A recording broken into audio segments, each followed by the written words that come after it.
ನಮಸ್ಕಾರ. ಇವತ್ತು ನಾವು ಒಂದು ಆಮ್, ತುಂಬಾನೇ ಇಂಟ್ರೆಸ್ಟಿಂಗ್ ವಿಷಯದ ಬಗ್ಗೆ ಮಾತಾಡೋಣ. ಹೌದು 2026ರಲ್ಲಿ ಮೇಷರಾಶಿಯವರ ಭವಿಷ್ಯ ಹೇಗಿರಲಿದೆ ಅನ್ನೋದ್ರ ಬಗ್ಗೆ. ಹೌದು ನಮ್ಮ ಹತ್ರ ಒಂದು ಸೋರ್ಸ್ ಇದೆ. 2026 ಮೇಷರಾಶಿ ಭವಿಷ್ಯ, ಸಮೃದ್ಧಿ, ಪ್ರೀತಿ ಮತ್ತು ಆಜೀವ ಮುನ್ಸೂಚನೆಗಳು ಅಂತ. ಹೌದು ಮೇಷರಾಶಿಯವರಂದ್ರೇನೆ ಒಂದು ವಿಶೇಷವಾದ ಶಕ್ತಿ. ಖಂಡಿತ.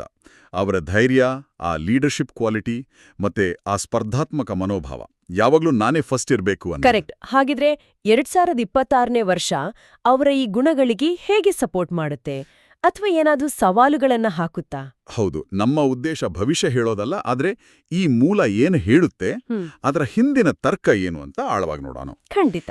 ಇದರ ವಿಶೇಷತೆ ಅಂದ್ರೆ ಇದು ಸುನ್ನೆ ಚೆನ್ನಾಗಿದೆ ಅಂತ ಹೇಳಿ ಬಿಡಲ್ಲ. ವಯಸ್ಸಿನ ಆಧಾರದ ಮೇಲೆ ಫಲಗಳನ್ನ ವಿಂಗಡಿಸಿದೆ. ಓ ಹಾಗಾ? ಹೌದು. ಗುರುಬಲ, ದುಡ್ಡಿನ ವಿಚಾರ, ಪ್ರೀತಿ, ಮಕ್ಕಳು, ಹೀಗೆ ಪ್ರತಿಯೊಂದು ವಿಷಯವನ್ನು ಇದು ಚರ್ಚೆ ಮಾಡುತ್ತೆ. ಹಾಗಿದ್ರೆ ಗುರುಬಲದಿಂದ ಶುರು ಮಾಡೋಣವಾ? ಸರಿ, ಗುರುಬಲ ಈ ಪದವನ್ನಂತೂ ನಾವು ತುಂಬಾ ಸಲ ಕೇಳಿರ್ತೀವಿ.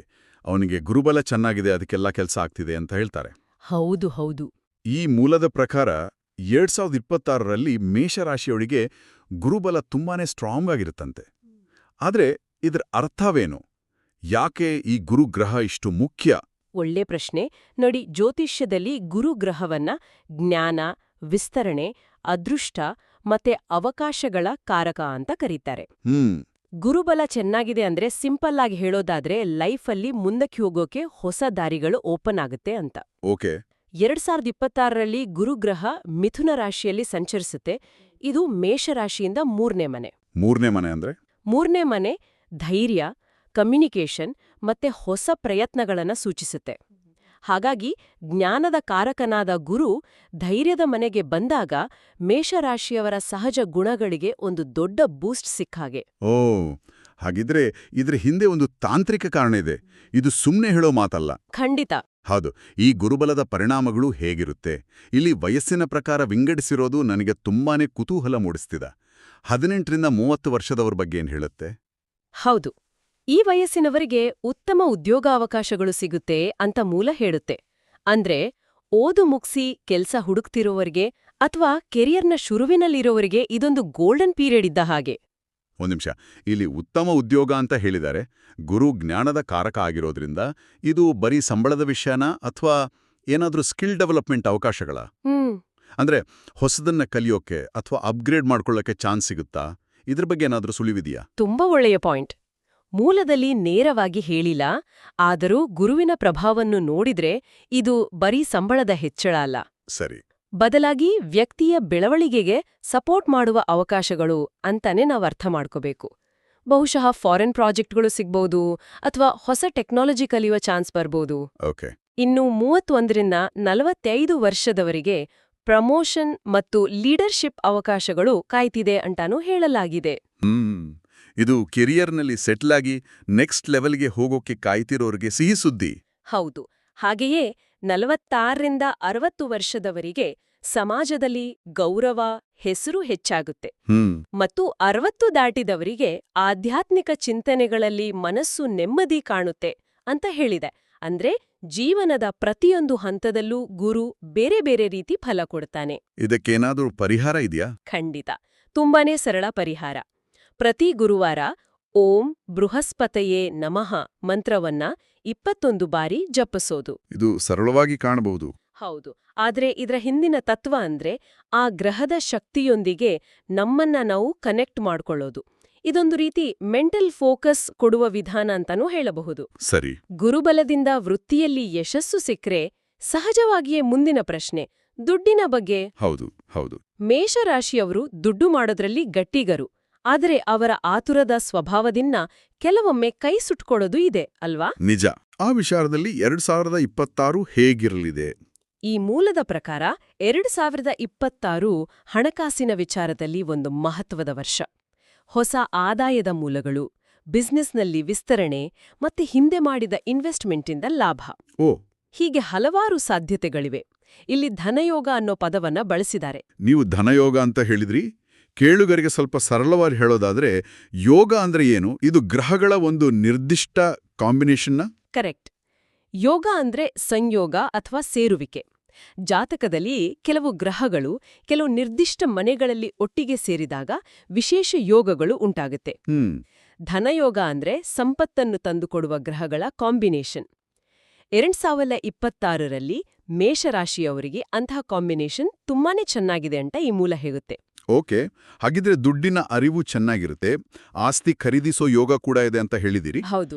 ವಯಸ್ಸಿನ ಪ್ರಕಾರ ನೋಡಿದ್ರೆ 25-40 ವರ್ಷದವರ ಆದಾಯದಲ್ಲಿ ದೊಡ್ಡ ಏರಿಕೆ ಕಾಣ್ಬೋದು.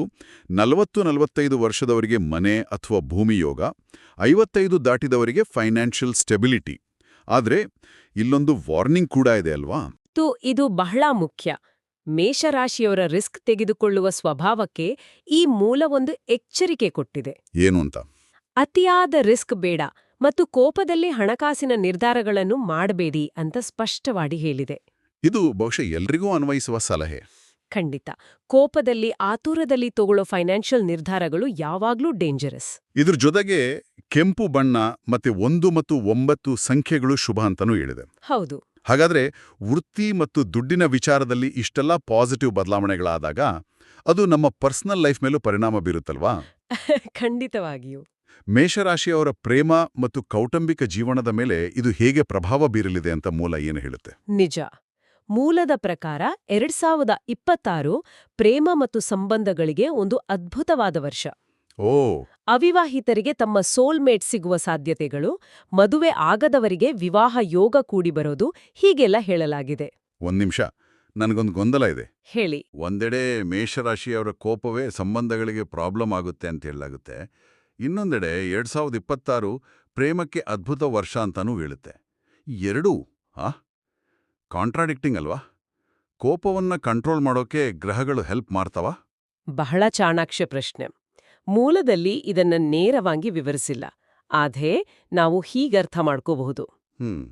ನೋಡಿ, ಗ್ರಹಗಳ ಪ್ರಭಾವ, ಉದಾಹರಣೆಗೆ ಪ್ರೀತಿಯ ಕಾರಕ ಶುಕ್ರನ ಉತ್ತಮ ಸ್ಥಿತಿ ಸಂಬಂಧಗಳನ್ನ ಸರಿಪಡಿಸ್ಕೊಳ್ಳೋಕೆ ಬೇಕಾದ ಅವಕಾಶ ಮತ್ತು ಸಂದರ್ಭವನ್ನ ಸೃಷ್ಟಿ ಮಾಡುತ್ತೆ. ಓಕೆ. ಆದ್ರೆ ಆ ಅವಕಾಶವನ್ನ ಬಳಸ್ಕೊಂಡು ತಮ್ಮ ಕೋಪವನ್ನ ನಿಯಂತ್ರಿಸಿ ಸಂಬಂಧವನ್ನ ಉಳಿಸ್ಕೋಬೇಕಾದ ಪ್ರಯತ್ನ ವ್ಯಕ್ತಿದ್ದೇ ಆಗಿರುತ್ತೆ.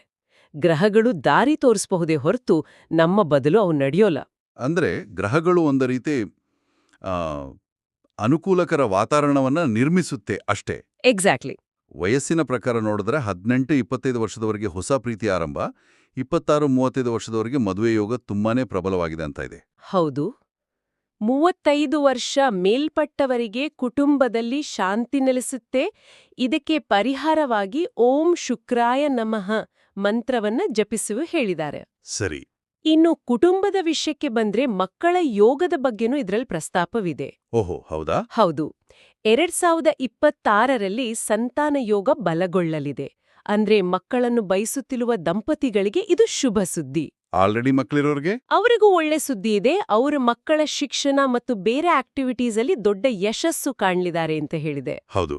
ಮಕ್ಕಳು ಸ್ಪರ್ಧಾತ್ಮಕ ಕ್ಷೇತ್ರಗಳಲ್ಲಿ ಅಂದ್ರೆ ಸ್ಪೋರ್ಟ್ಸ್ ಅಥವಾ ಕಾಂಪಿಟೇಟಿವ್ ಎಕ್ಸಾಮ್ಸ್ ಅಲ್ಲಿ ಗೆಲ್ತಾರೆ ಅಂತ ಹೇಳಲಾಗಿದೆ. ಇದು ಮೇಷರಾಶಿಯವರ ಸ್ಪರ್ಧಾತ್ಮಕ ಗುಣ ಅವರ ಮಕ್ಕಳಲ್ಲೂ ಬಂದಿರೋದನ್ನ ತೋರಿಸುತ್ತೆ. ಖಂಡಿತ. 30-45 ವರ್ಷ ವಯಸ್ಸಿನವರಿಗೆ ಸಂತಾನದ ಭಾಗ್ಯ ಮತ್ತು 45 ವರ್ಷ ಮೇಲ್ಪಟ್ಟವರಿಗೆ ಮಕ್ಕಳಿಂದ ಸಮಾಜದಲ್ಲಿ ಗೌರವ ಸಿಗಲಿದೆ. ಪೋಷಕರಾಗಿ ಹೆಮ್ಮೆ ಪಡುವಂತಹ ಕ್ಷಣಗಳು. ಹೌದು. ಇಲ್ಲಿವರೆಗೂ ನಾವು 2026ರ ಬಗ್ಗೆ ಮಾತಾಡಿದ್ವಿ. ಆದ್ರೆ ಈಗ ಬರೋ ವಿಷಯ ನಿಜಕ್ಕೂ ಆಶ್ಚರ್ಯಕರ. ಏನದು? ಈ ಮೂಲದಲ್ಲಿ ಬರೀ 1 ವರ್ಷದ ಭವಿಷ್ಯ ಅಲ್ಲ, 1-100 ವರ್ಷಗಳವರೆಗಿನ ಆಜೀವ ಮುನ್ಸೂಚನೆಯನ್ನ ಸಂಕ್ಷಿಪ್ತವಾಗಿ ಕೊಟ್ಟಿದ್ದಾರೆ. ಓ, ಇದು ನಿಜಕ್ಕೂ ದೊಡ್ಡ ಕ್ಲೇಮ್. ಒಂದೇ ಸೋರ್ಸಲ್ಲಿ ಇಡೀ ಜೀವನದ ಮುನ್ಸೂಚನೆನಾ? ಹೌದು. ಸಾಮಾನ್ಯವಾಗಿ ವರ್ಷ ಭವಿಷ್ಯ ನೋಡಿರ್ತೀವಿ, ಆದರೆ ಹುಟ್ಟಿನಿಂದ ಸಾವಿನವರೆಗಿನ ಚಾರ್ಟ್ ಇದು ಹೇಗೆ ಸಾಧ್ಯ? ಇಷ್ಟು ಲಾಂಗ್ ಟರ್ಮ್ ಭವಿಷ್ಯವನ್ನ ಯಾವ ಆಧಾರದ ಮೇಲೆ ಈ ಮೂಲ ಹೇಳ್ತಿದೆ? ಈ ಬಗ್ಗೆ ಮೂಲದಲ್ಲಿ ಜಾಸ್ತಿ ವಿವರಣೆ ಇಲ್ಲ. ಆದರೆ ಇದನ್ನ ನೋಡಿದಾಗ ಇದು ಪ್ರತಿಯೊಬ್ಬ ಮೇಷರಾಶಿಯ ವ್ಯಕ್ತಿಯ ಜಾತಕವನ್ನು ಆಧರಿಸಿದ ಭವಿಷ್ಯ ಅನ್ನೋದಕ್ಕಿಂತ ಮೇಷರಾಶಿಯ ಒಂದು ಆರ್ಕಿಟೈಪ್ ಅಥವಾ ಮೂಲ ಮಾದರಿಯ ಜೀವನದ ದಾರಿ ಹೇಗಿರುತ್ತೆ ಅನ್ನೋದರ ಒಂದು ಜನರಲ್ ಚಿತ್ರಣದಂತೆ ಕಾಣಿಸುತ್ತೆ. ಅಂದ್ರೆ ಒಂದು ನೀಲನಕ್ಷತ್ರ. ಹೌದು. ಅವರ ಸಹಜ ಗುಣಗಳು ಅವರನ್ನ ಜೀವನದ ಬೇರೆ ಬೇರೆ ಹಂತದಲ್ಲಿ ಹೇಗೆ ಮುನ್ನಡೆಸುತ್ತೆ ಅನ್ನೋದು. ಸರಿ, ಆ ನೀಲನಕ್ಷೆ ಏನು ಹೇಳುತ್ತೆ ನೋಡೋಣ. 1-15 ಬಾಲ್ಯದಲ್ಲಿ ಚುರುಕುತನ, ಕ್ರೀಡೆಯಲ್ಲಿ ಆಸಕ್ತಿ. ಹೌದು, ಇದು ಅವರ ಎನರ್ಜೆಟಿಕ್ ಸ್ವಭಾವಕ್ಕೆ ಹೊಂದಿಕೊಳ್ಳುತ್ತೆ. 16 to 25 ಶಿಕ್ಷಣ ಮತ್ತೆ ಸ್ಪರ್ಧೆಗಳಲ್ಲಿ ಯಶಸ್ಸು, ಇದು ಕೆರಿಯರ್ಗೆ ಒಂದು ಸ್ಟ್ರಾಂಗ್ ಫೌಂಡೇಶನ್. ಹೌದು. ನಂತರ 26ರಿಂದ 40 ವರ್ಷಗಳ ಅವಧಿ ವೃತ್ತಿಜೀವನದಲ್ಲಿ ಒಂದು ದೊಡ್ಡ ಟರ್ನಿಂಗ್ ಪಾಯಿಂಟ್ ತರಲಿದೆ ಅಂತ ಹೇಳಿದೆ. ನಾವು ಆಗ್ಲೇ ಚರ್ಚೆ ಮಾಡಿದ ಗುರುಬಲ, ಧನಯೋಗ ಅದೆಲ್ಲ ಈ ಹಂತದಲ್ಲಿ ಹೆಚ್ಚು ಪ್ರಭಾವ ಬೀರುತ್ತೆ. ಕರೆಕ್ಟ್. 41ರಿಂದ 60 ವರ್ಷಗಳವರೆಗೆ ಆಸ್ತಿ ಮತ್ತು ಆರ್ಥಿಕ ಸ್ಥಿರತೆ ಸಿಗೋ ಸಮಯ, ಕಷ್ಟಪಟ್ಟು ದುಡಿದಿದ್ದಕ್ಕೆ ಪ್ರತಿಫಲ ಸಿಗೋ ಕಾಲ. ಮತ್ತು ಕೊನೆಗೆ 61ರಿಂದ 100 ವರ್ಷಗಳವರೆಗೆ ಮಾನಸಿಕ ಶಾಂತಿ ಮತ್ತು ಕುಟುಂಬದಿಂದ ಗೌರವ. ಒಂದು ರೀತಿ ಕಂಪ್ಲೀಟ್ ಮತ್ತು ಸಾರ್ಥಕ ಜೀವನದ ಚಿತ್ರಣವನ್ನ ಕಟ್ಟಿಕೊಟ್ಟ ಹಾಗೆ ಇದೆ. ಹೌದು. ಇದು ಎಷ್ಟೇ ಸಾಮಾನ್ಯಕರಿಸಿದ್ರೂ ಮೇಷರಾಶಿಯವರಿಗೆ ಒಂದು ರೀತಿ ಮೋಟಿವೇಶನ್ ಕೊಡಬಹುದು. ಸರಿ. ಈ ಎಲ್ಲಾ ಮುನ್ಸೂಚನೆಗಳ ಜೊತೆಗೆ ಕೊನೆಯಲ್ಲಿ ಒಂದು ಮಹಾಪರಿಹಾರವನ್ನು ಕೂಡ ಈ ಮೂಲದಲ್ಲಿ ಕೊಟ್ಟಿದ್ದಾರೆ. ಮಹಾಪರಿಹಾರ? ಹೌದು. ಇದು ಇಡೀ ವರ್ಷಕ್ಕೆ ಅನ್ವಯವಾಗುವ ಅತ್ಯಂತ ಪವರ್ಫುಲ್ ಪರಿಹಾರ ಅಂತ ಹೇಳಬಹುದು. ಅದರ ವಿಧಿವಿಧಾನಗಳೇನು? ಯಾಕೆ ಅದನ್ನ ಮಹಾಪರಿಹಾರ ಅಂತ ಕರೆದಿದ್ದಾರೆ? ಯಾಕಂದ್ರೆ ಇದು ನೇರವಾಗಿ ರಾಶಿಯ ಅಧಿಪತಿಯನ್ನೇ ಬಲಪಡಿಸುವ ಪರಿಹಾರ. ಓ. ಮೇಷರಾಶಿಯ ಅಧಿಪತಿ ಮಂಗಳ ಗ್ರಹ, ಅಂದ್ರೆ ಅಂಗಾರಕ. ಜ್ಯೋತಿಷ್ಯದ ಪ್ರಕಾರ ಹನುಮಂತನನ್ನು ಮಂಗಳನ ಅಧಿದೇವತೆ ಅಂತ ಪರಿಗಣಿಸಲಾಗುತ್ತೆ. ಸರಿ ಸರಿ. ಹಾಗಾಗಿ ಪ್ರತಿ ಮಂಗಳವಾರ ಹನುಮಾನ್ ದೇವಸ್ಥಾನಕ್ಕೆ ಭೇಟಿ ನೀಡಿ ದೇವರಿಗೆ ಕೆಂಪು ಹೂವನ್ನು ಅರ್ಪಿಸಿ ಓಂ ಅಂಗಾರಕಾಯ ನಮಃ ಎಂಬ ಮಂತ್ರವನ್ನು 108 ಬಾರಿ ಜಪಿಸೋದ್ರಿಂದ ರಾಶಿಯ ಅಧಿಪತಿಯಾದ ಮಂಗಳನ ಶಕ್ತಿ ಹೆಚ್ಚಾಗುತ್ತೆ. ಇದರಿಂದ ಜೀವನದಲ್ಲಿ ಬರುವ ಅಡೆತಡೆಗಳು ಕಡಿಮೆಯಾಗುತ್ತೆ ಅನ್ನೋದು ಇದರ ಹಿಂದಿನ ತರ್ಕ. ಹೌದು. ಹಾಗಾದ್ರೆ ಈ ಇಡೀ ಚರ್ಚೆಯ ಸಾರಾಂಶವೇನು? ಒಟ್ಟಾರೆಯಾಗಿ ಹೇಳೋದಾದ್ರೆ 2026ನೇ ವರ್ಷ ಮೇಷರಾಶಿಯವರ ಶ್ರಮಕ್ಕೆ ತಕ್ಕ ಫಲ ಕೊಡುವ, ಅವರ ನಾಯಕತ್ವದ ಗುಣವನ್ನ ಜಗತ್ತಿಗೆ ತೋರಿಸೋ ಒಂದು ವರ್ಷ. ಖಂಡಿತ. ಅವಕಾಶಗಳು ತಾವಾಗಿ ಹುಡುಕಿಕೊಂಡು ಬರುತ್ತೆ. ಆದ್ರೆ ಅವುಗಳನ್ನ ಬಳಸ್ಕೊಂಡು ಯಶಸ್ಸಿನ ಶಿಖರ ಏರೋದು ಅವರ ಕೈಯಲ್ಲೇ ಇದೆ ಅಂತ ಈ ಮೂಲ ಸ್ಪಷ್ಟವಾಗಿ ಹೇಳುತ್ತಿದೆ. ಹೌದು. ಈ ಚರ್ಚೆಯ ಕೊನೆಯಲ್ಲಿ ಒಂದು ಆಸಕ್ತಿಕರವಾದ ಪ್ರಶ್ನೆ ನಮ್ಮೆಲ್ಲರ ಮನಸ್ಸಿನಲ್ಲಿ ಮೂಡುತ್ತೆ. ನೋಡಿ, ಈ ಮೂಲದಲ್ಲಿ ಗ್ರಹಗಳ ಪ್ರಭಾವ ಮತ್ತು ವ್ಯಕ್ತಿಯ ಸ್ವಭಾವ ಎರಡನ್ನೂ ಎಷ್ಟು ಚೆನ್ನಾಗಿ ಜೋಡಿಸಿದ್ದಾರೆ. ಹಾಗಾದ್ರೆ ಈ ಮುನ್ಸೂಚನೆಗಳಲ್ಲಿ ಹೇಳಿರೋ ಯಶಸ್ಸು ಬರೀ ಗ್ರಹಗಳ ಬಲದಿಂದ ಬರುತ್ತಾ? ಅಥವಾ ಮೇಷರಾಶಿಯವರಲ್ಲಿರೋ ಆ ಧೈರ್ಯ, ಆತ್ಮವಿಶ್ವಾಸ ಮತ್ತು ಹೋರಾಟದ ಮನೋಭಾವವೇ ಅವರನ್ನ ಯಶಸ್ಸಿನತ್ತ ಕೊಂಡೊಯ್ಯುತ್ತಾ? ಇದು ನಿಜಕ್ಕೂ ಚಿಂತನೆಗೆ ಹಚ್ಚುವ ಪ್ರಶ್ನೆ. ಅವರ ವಿಧಿಯನ್ನ ನಿರ್ಧರಿಸೋದು ಯಾವುದು? ಜ್ಯೋತಿಷ್ಯವೇ ಅಥವಾ ಅವರ ವ್ಯಕ್ತಿತ್ವವೇ? ಹೌದು. ಗ್ರಹಗಳು ದಾರಿ ತೋರ್ಸುತ್ವಾ ಅಥವಾ ನಮ್ಮೊಳಗಿನ ಧೈರ್ಯವೇ ದಾರಿ ಮಾಡ್ಕೊಳ್ತಾ? ಬಹುಶಃ 2026 ಮೇಷರಾಶಿಯವರಿಗೆ ಈ ಎರಡೂ ಸೇರಿ ಕೆಲಸ ಮಾಡುವ ವರ್ಷ. ಹೌದು. ಗ್ರಹಗಳು ಸೃಷ್ಟಿಸುವ ಅವಕಾಶದ ಅಲೆಯನ್ನ ತಮ್ಮ ವ್ಯಕ್ತಿತ್ವದ ದೋಣಿಯಲ್ಲಿ ಅವರು ಹೇಗೆ ದಾಟ್ತಾರೆ ಅನ್ನೋದೇ ನಿಜವಾದ ಪರೀಕ್ಷೆ. ಈ ಬಗ್ಗೆ ಕೇಳುಗರು ಯೋಚಿಸೋದಕ್ಕೆ ಇದೊಂದು ಉತ್ತಮ ಅಂಶ.